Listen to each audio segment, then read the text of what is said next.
और सुनिए, बड़ी दिलचस्प बात सुना रहा हूं आपको, यहां से आप अंदाजा लगा सकते हैं।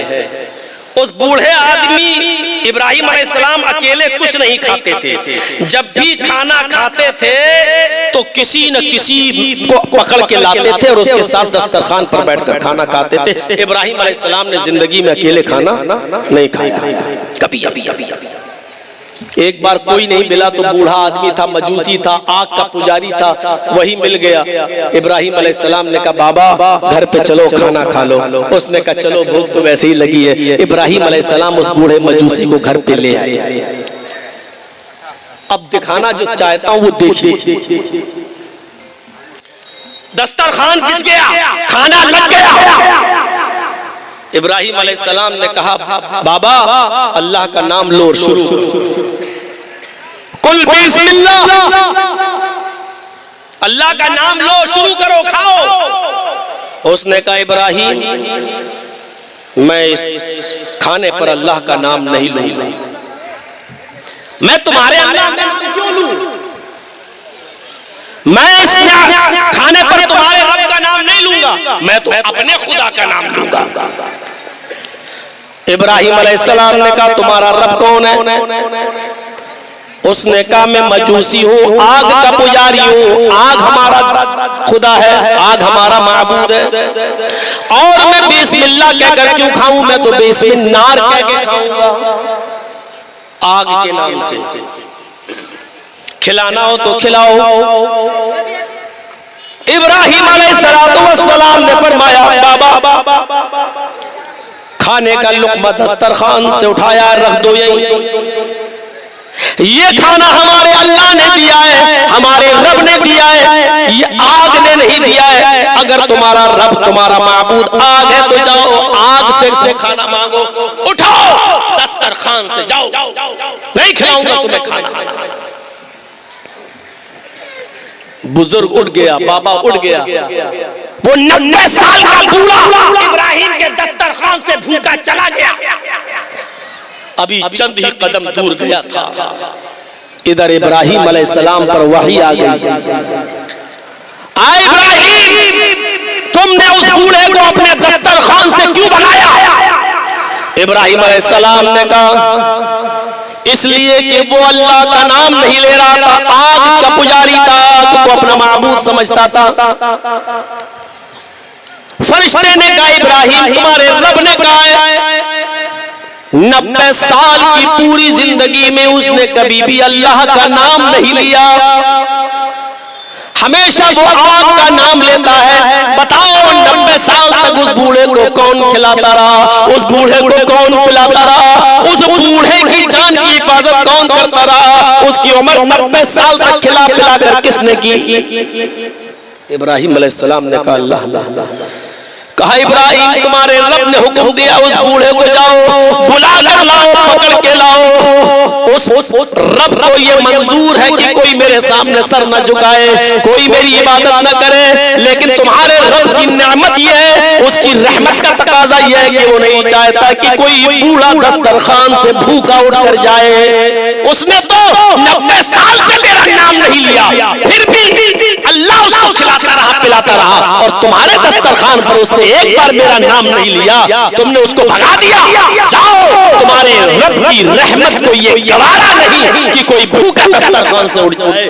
गए दौड़ते हुए और उस बुजुर्ग को पा गए, बुला कर लाए, दस्तरखान पे बिठाया, कहा, बाबा नाम लो जिसका लेते हो, खाओ लेकिन भूखे मत जाओ। उसने कहा, आग का नाम लूंगा। कहा, लो। कहा, अचानक कैसे बदल गए? कहा, मेरे रब की रहमत को ये गवारा नहीं, मेरे अल्लाह की रहमत को ये गवारा नहीं कि कोई भूखा दस्तरखान से उठकर चला जाए। इसलिए मेरे रब ने मुझे हुक्म दिया है कि 90 साल से उस बूढ़े ने तो कभी मेरा नाम नहीं लिया, लेकिन मैंने उसको फिर भी खिलाया। एक दिन तुम्हारे सामने नहीं लिया, तुमने भगा दिया। खा लो बाबा, मेरे रब की रहमत को तुम्हारा भूखा जाना अच्छा नहीं लगा। उस बूढ़े ने कहा, इब्राहिम मैं खाना बाद में खाऊंगा, जो इतना बड़ा रहमत वाला है, जो रहमान रहीम है, जिसकी नेमत 90 साल तक मुझे मिलती रही, खाने की शक्ल में, पानी की शक्ल में, सांस की शक्ल में, बारिश की शक्ल में, धूप की शक्ल में, सांस की शक्ल में, ये सारी नेमतें मुझे मुझे मिलती गई मेरे, और हम उसी की नाफरमानी करते रहे। हाय इब्राहिम, मेरा रिश्ता भी उस रब से जोड़ दो जिसको आज मेरा दस्तरखान से भूखा जाना गवारा नहीं हुआ। और उस बूढ़े ने कलमा पढ़ा और फौरन वो हजरत इब्राहिम अलैहिस्सलाम पर ईमान ले आया, यानी उनका मुती और फरमा बरदार बन गया। और इब्राहिम अलैहिस्सलाम ने उस बूढ़े का रिश्ता उसके अपने रब से जोड़ दिया।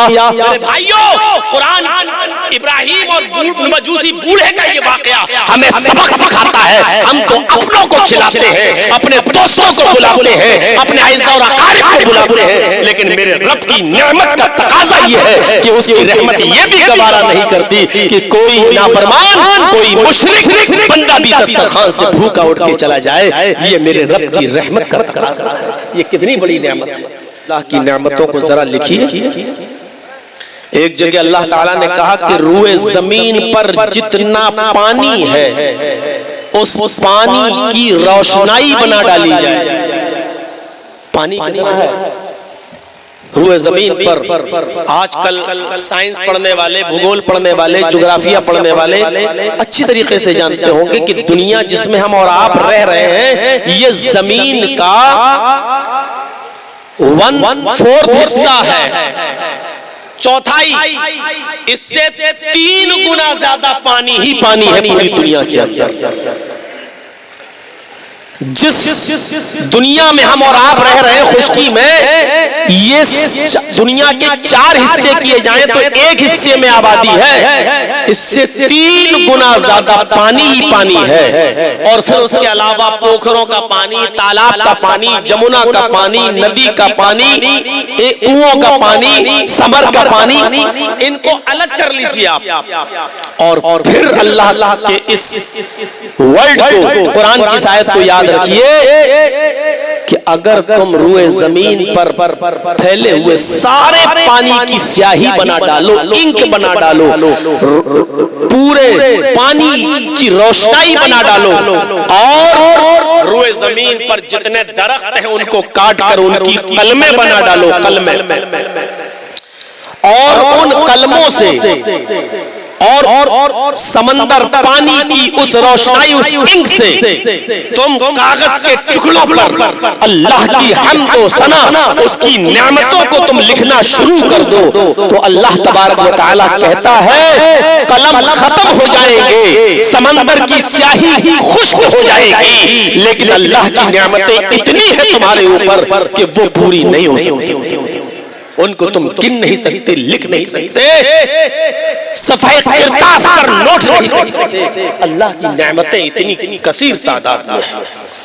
इसको शॉर्ट में कह दिया, छोटे से जुमले में, इन तउद्दू निअमतल्लाहि ला तुहसूहा, मेरे बंदो मेरी नेमतों को तुम शुमार करना चाहो, मेरी नेमतों को तुम गिनना चाहो तो तुम उनको गिन नहीं सकते। कुरान की पहली आयत पढ़िए बिस्मिल्लाह के बाद। जब हम नमाज पढ़ने शुरू खड़े होते हैं, सूरह फातिहा जब हम पढ़ते हैं तो उसकी पहली आयत पर गौर कीजिए। नियत बंदी है, बिस्मिल्लाह अल्हम्दुलिल्लाहि रब्बिल आलमीन, पहली आयत।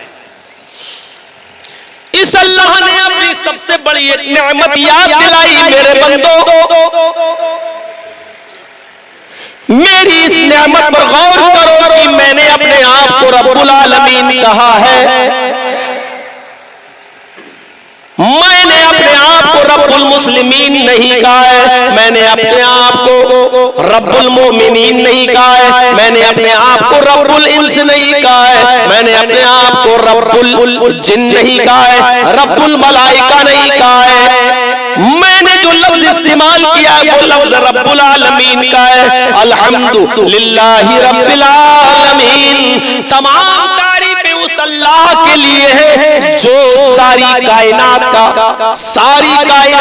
रब है, रब्बुल आलमीन है। जिस तरह वो मुसलमानों का रब है, वो गैर मुस्लिमों का भी रब है, वो इंसानों का भी रब है, वो जिन्नातों का भी रब है, वो फरिश्तों का भी रब है, वो अंबिया का भी रब है, वो रब्बे नबातात भी है और रब्बे जमादात भी है, वो कायनात की हर शय का रब है। जिस तरह मैं अपने फरमा बरदार मोमिनों को खिलाता पिलाता हूँ, अपने नाफरमान गैर मुस्लिमों को भी खिलाता हूँ। इजराइल फिलिस्तीन पर जुल्म के पहाड़ तोड़ रहा है, लेकिन इसके बावजूद मैं उसको भी रोजी दे रहा हूँ, मैं उसको भी खाना दे रहा हूँ, मैं उसको ले भी दवा और पानी का इंतजाम मुहैया कर रहा हूँ। अल्लाह कह रहा है रब्बुल आलमीन हूँ मैं, सिर्फ मुसलमानों ही को नहीं पालता हूँ, इंसानों ही को नहीं, मैं रब्बुल हैवानात भी हूँ। जिस तरह आए इंसानों में तुम्हें और आए मुसलमानों में तुम्हें रोजी देता हूँ, उसी तरीके से मेरी नेमत ये है और मेरी रहमत का तकाजा ये है, मेरी रुबूबियत का तकाजा ये है कि उसी तरीके से मैं रात के अंधेरे में शिकार तलाश करने के लिए निकलने वाले जानवर को भी रोजी देता हूँ। मैं जिस तरह तुम्हारी दुआएं सुनता हूँ, क्या अल्लाह मुझे बख्श दे तो मैं काली रात में काले पहाड़ पर काले जंगल में चलने वाली काली चींटी के पैर की आहट को भी मैं सुनता हूँ, उसकी आवाज भी मैं सुनता हूँ। जिस तरीके से हमने तुम्हें सोचने के लिए दिमाग दिया है, देखने के लिए आंखें दी हैं, हमने तुम्हें बोलने के लिए जबान दी है, सुनने के लिए कान दिए,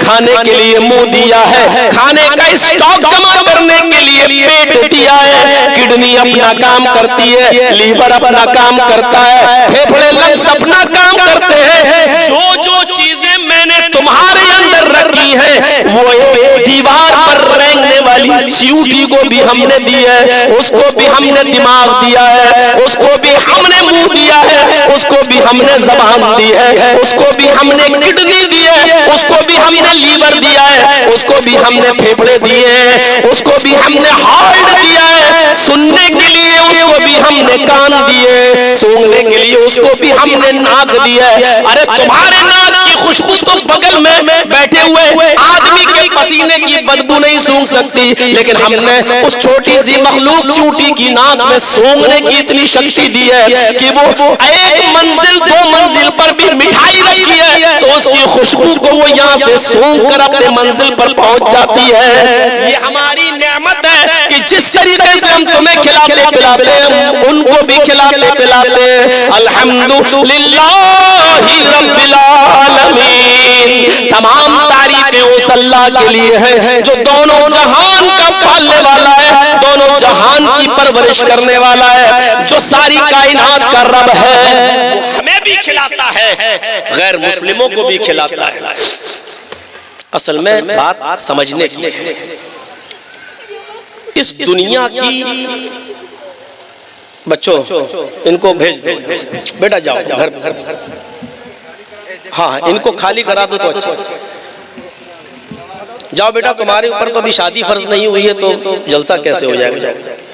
इनको जाने तो बहुत ज्यादा शोर कर रहा है।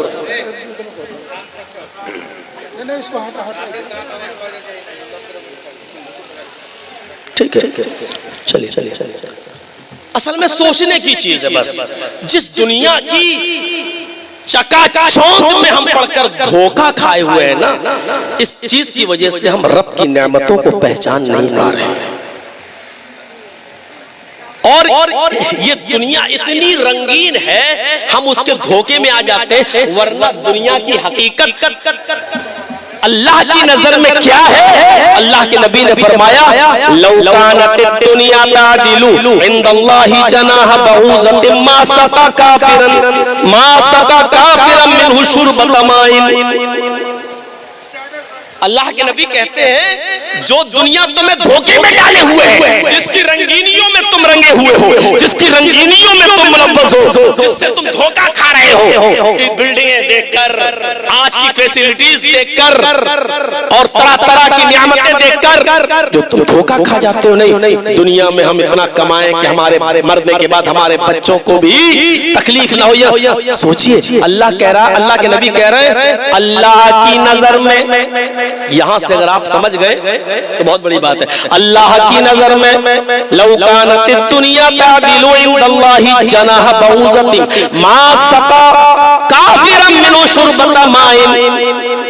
अगर अल्लाह की नजर में मच्छर के एक पर के बराबर भी इस दुनिया की हकीकत होती, इस दुनिया की हकीकत अगर अल्लाह की नजर में मच्छर तो आप जानते हैं मच्छर भी बहुत बड़ी चीज है। अल्लाह के रसूल ने कहा मच्छर के पर के बराबर भी अल्लाह की नजर में ये दुनिया हेज है, उसकी हैसियत नहीं है। मच्छर के पर के बराबर भी अगर अल्लाह इस दुनिया को अहमियत दे देता होता तो फरमाया तो किसी काफिर को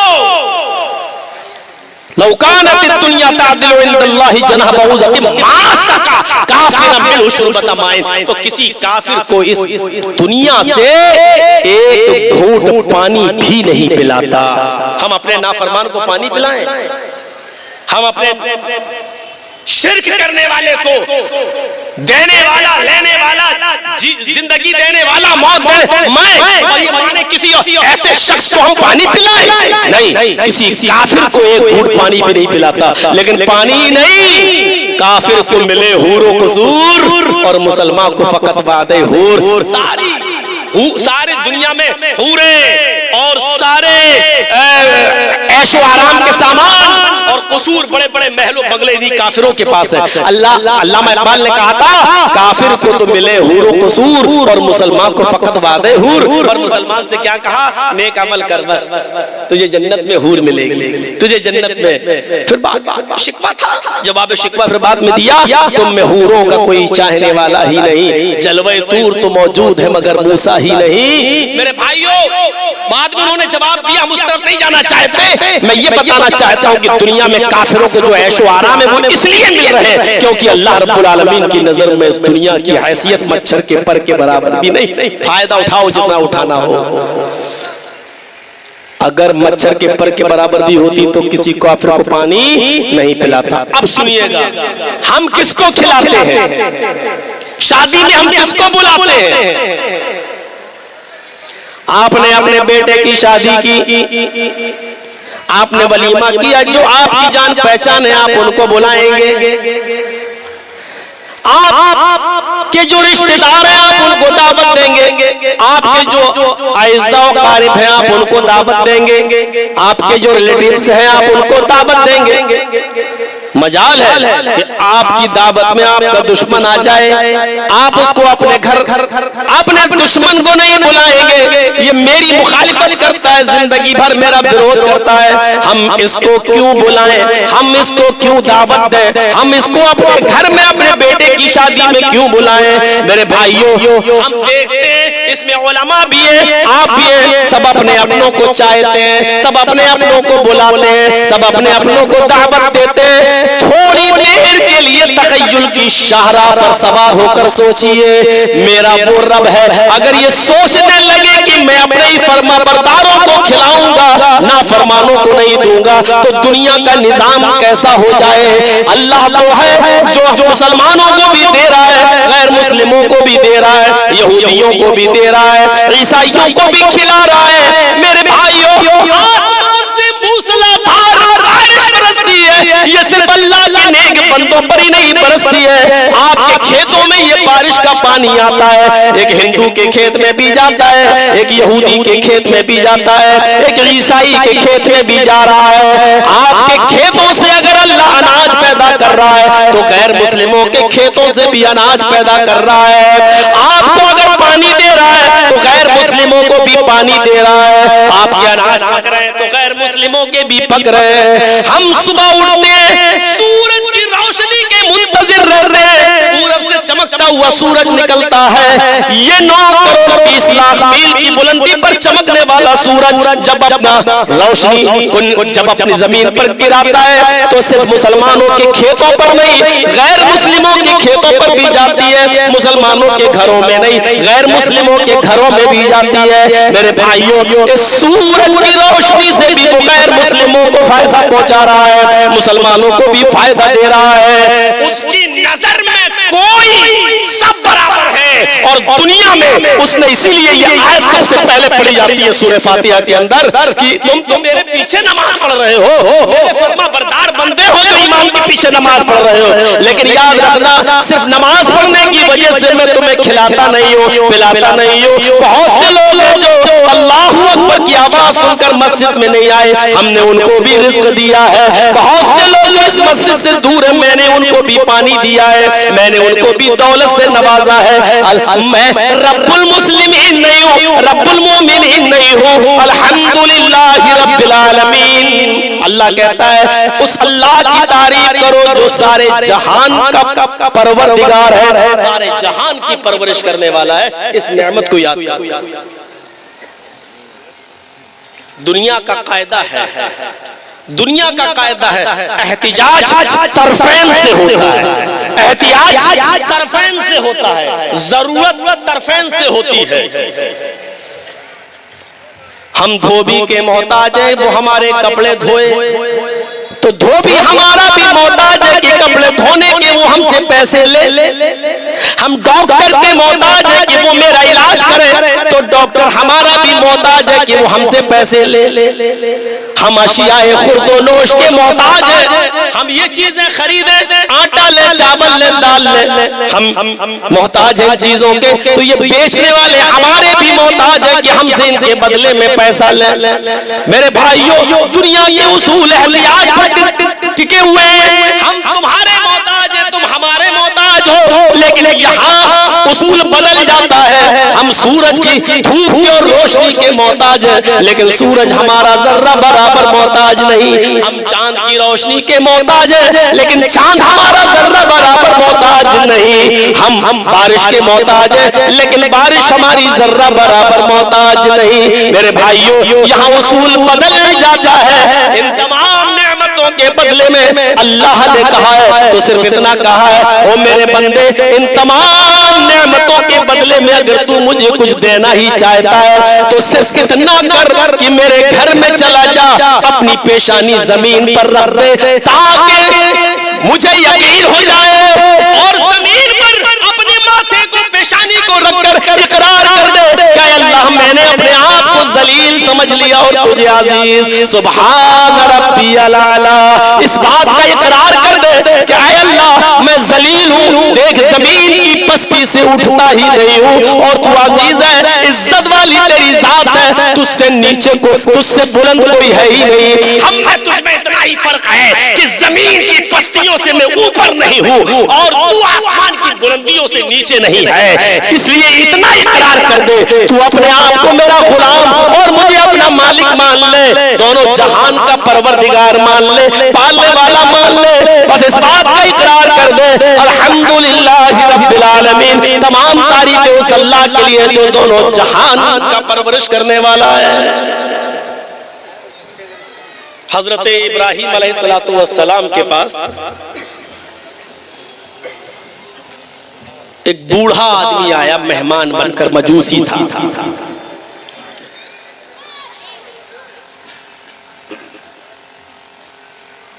अभी चैनल वालों को इजाजत मिल जाए तो इसी पर वो एक बुढ़ा बना देंगे और फिर दिखा देंगे, देखिए मौलाना साहब ने कहा अल्लाह, और उस पर देवी देवताओं की भी मूर्ति बना देंगे, देखो ये कोई कुछ नहीं दे सकता, अल्लाह दे सकता है।